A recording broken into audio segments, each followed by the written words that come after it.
Right, today we're going to be discussing Leary or Garrick fishing. Yeah, we've got a lot to go through, so let's get started. Okay, basic setup for your standard estuary style fishing would generally be around about a 7 to 8 foot rod. I personally prefer to use a 7 foot rod because it gives you more options on different lures to use. One rod particularly that I'm very keen on is the 13 fish defy.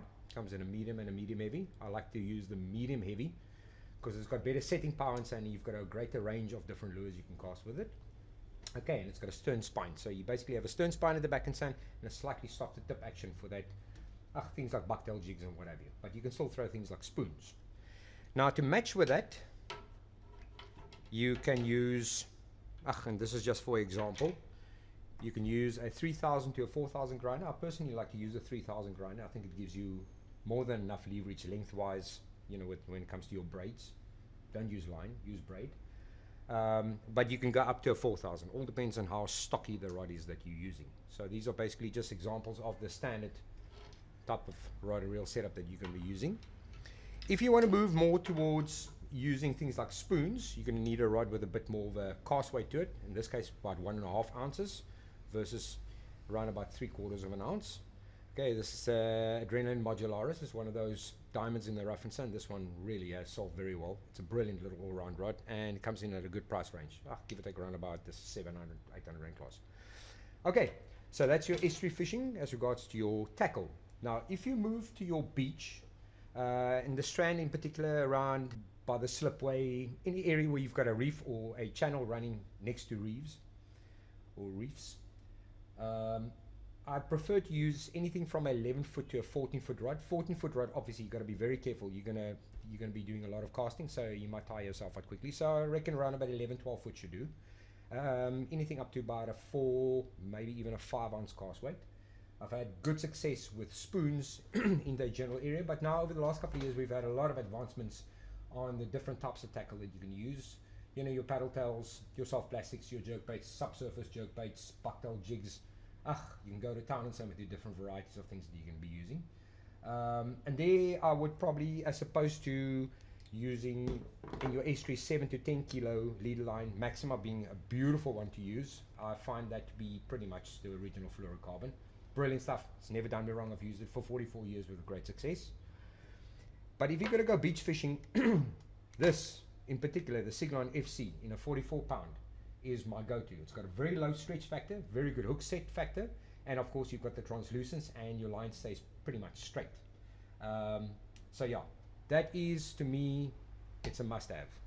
Initially it will be expensive, but you don't use long lengths. In this case, I would probably go about 50 centimeters, 60 centimeters, as long as that fish doesn't see the main line or the braid.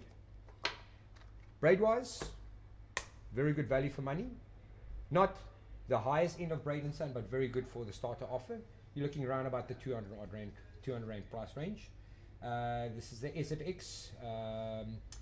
You can fish, I would say, 15 to 20 pounds diameter wise in sand. There are braids that will beat it in diameter, but good value for money in sand. I would say for 0.23, this should be ideal for Leervis fishing on a 7 foot rod.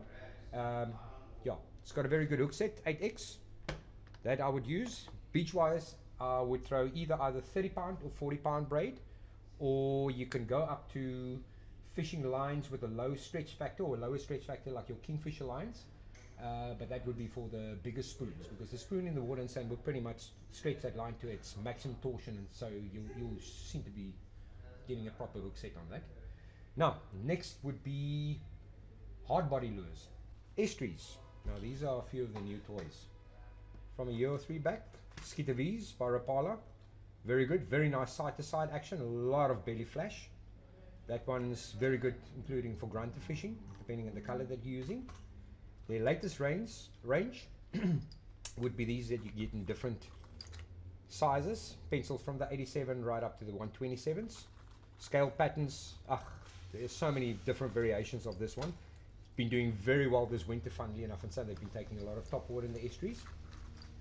This is one that's more known to be for things like yellowtail pelagics, but we found that this is an absolute gem, especially if you're going up the east coast, you're going up towards Langebaan side, Veldrift.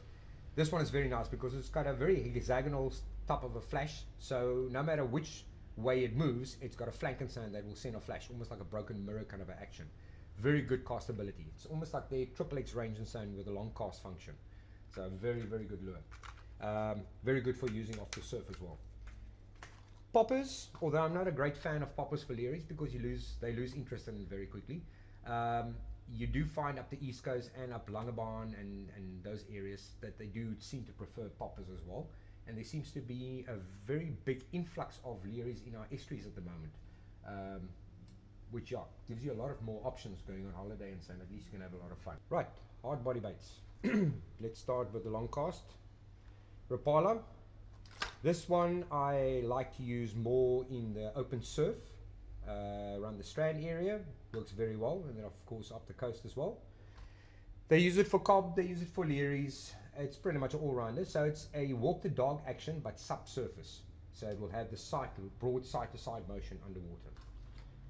Depending on your depth of your water, your lip lures, like your shallow wrap deep, shallow wrap shallows, all of them, they work quite well inside. They've also got that belly flash, that halogen flash foil on the inside. This one has been doing fairly well depending on how much grass is around. It's also got that kind of an anchovy kind of flash on the side, which I think is also a very good trigger point. And then, surprisingly enough, and so the bass guys obviously use these, me included, but this IU color seems to work quite well in sunflay, pretty much all the estuaries around. And so it's got a very small kind of almost Gilchrist or estuarine sardine pattern that works very, very well. What I would do with these, I would change all these hooks to singles because you can completely destroy the fish's mouths. Okay, twitching mullet, Rapala twitching mullets. These are absolutely brilliant. We've been using them through winter, through summer, autumn, spring, and any other day in between. Okay, brilliant bait. It's a mid-running lure. It's got a side-to-side kind of a wobbling action. You can pretty much do with it what you want to. It's like driving with a loose steering rack. It does all kinds of interesting things underwater. Here, I would say color is secondary to the actual pattern of the lure. It's got the flash foil inside of it and so on. So it's got the flash that it sends off. It's got the vibration. It's got pretty much everything. And it's got that rounder shape and so that you can use in winter. Remember what I said about winter time and so they like rounder shape rather than your thinner shapes like your jerk baits, your lip baits, your bucktail jigs, those things and so on with longer, sleeker shape. These things run at a slightly slower action, although you can burn it, but I find in sun that you run a mid-range kind of a speed in sun actually is the most effective with the in-between kind of jerks. Not over the shoulders, sideways, and it will also have that kind of a zigzag pattern, almost like a walk the dog style pattern, but subsurface. Okay, so be sure to put those in your tackle box. Right, spoons. Spoons, metal lures. Starting with a big boy. Now, I'm probably talking about 30 years ago. In Australia, we used to use this. We normally used to refer to it as the duck plot. It's a very, very heavy spoon. I mean, you're looking at about 5 ounces plus. We used to throw these with our 14-foot rods. And yeah, we used to hit fish up to 12, 13, 14, 15, 16 kilos sometimes. The only problem with this is you've got to wind your arm off. So 10 casts and you're going to sit on a rock and cry. But this concept is right. It's a bendable lure, but I like to keep it straight most of the time, and so it has a faster running action because you normally wind as fast as what you can for these Leervis because they have a very fast metabolism, fast lifestyle, so they lose interest very quickly, and so once they start to give the thing a good look and decide it's not edible. Okay, but this concept, there's something smaller called the yellowtail heavy, what they use for the yellowtail. Very same concept and so slightly smaller. That one also works quite well. Then you've got a spoon based on the original Toby design, which has got an S curve to it. Okay, this specific one is by Kingfisher. This is very nice for Elf, very nice for Leary. It's got a bit more of a side-to-side wobble, slower action, but it definitely does the trick. Now, this is the typical Toby design. This is what got it started about the turn of the 19th century. What I do like about this lure is that you've got something that is big in profile but light in weight. So this will also send off quite a lot of flash. This works very well for winter time as well as summertime. And it can imitate anything from a harder right up to things like stump nose. And knowing Leervis in the winter, people have had a tendency of thinking that Leervis would stop feeding in the winter, which is not true. their metabolism obviously goes down, and they have a tendency of feeding on something that moves slower, like your bottom fish, stump nose, blacktail, those kind of things, and saying that is that's an easier prey to feed on. So generally in winter, what we would do is we would change our lures to slightly broader lures, and not to punch somebody else's product and so on, but I would say things like your sea monkeys, anything with a broad pip shape works quite well with the erratic side-to-side action. Right, secondly, these ones are slow pitch jigs. Normally used in slightly deeper water, wind it and so on, and let it drop, and it has this almost a wounded bait fish pattern as it goes down, circular kind of winding down and so on, almost like an injured bait fish. But if you wind them like a normal spoon, they work particularly well, especially for small bait fish in estuaries. So that I would definitely use, especially in shallow areas like sunflay, less than 6 foot. This would work quite well. Price range, they range anything from 80 to about 100 Rand, give or take. Last little cheapie, typical little anchovy pattern. The specific one is by Wet Sports. Very, very good lure and so on, especially when you get to November, December, January, February and so on, when those fish are fired up and so on, and they just go in full attack.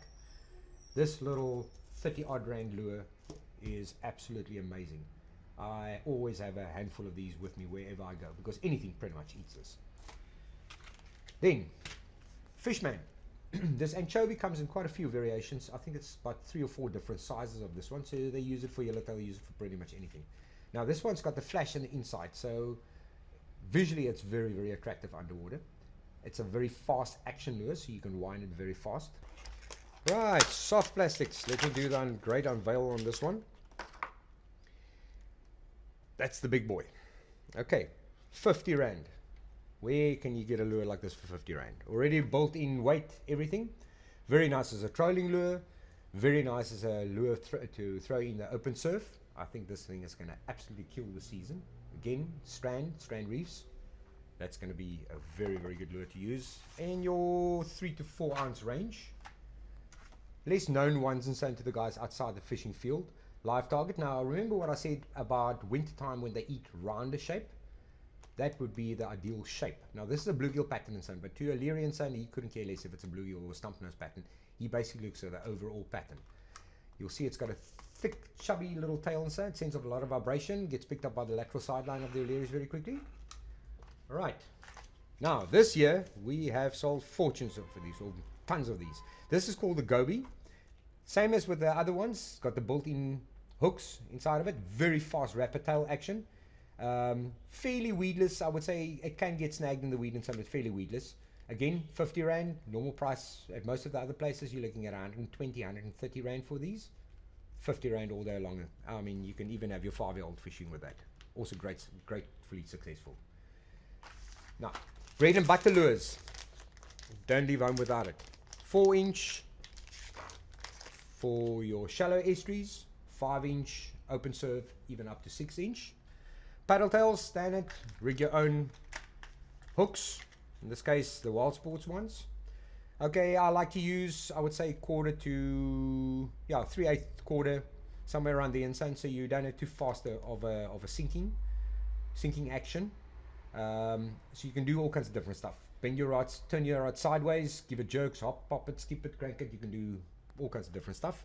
Now, if you want to invest a little bit of money to it, Fishman jig heads. Now, more natural jig head you can't get in sun. So for that extra bit of cash, you're definitely going to have the visual attractant here. Price range on these, you're looking around about the 90 odd Rand class versus about 60 bucks on those. Okay, so that's something you must always have in your tackle box. 365 days a year, they work. Bucktail jigs. Over the last couple of years, they've definitely come under the radar. Very good lure to use with or without a paddle tail. What I sometimes do is I take a small paddle tail and I rig it up at the back of it and so on. So it's kind of a nice combo to use. Otherwise, by themselves, you can rig them 2 different ways. Either you can jerk them with your rod pointing upwards, ripping it towards your shoulder, which gives it an up and down kind of a wagtail action.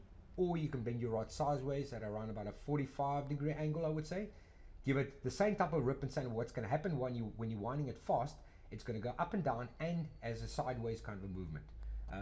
And the more erratic the lure, the more you intrigue the Leary to strike it.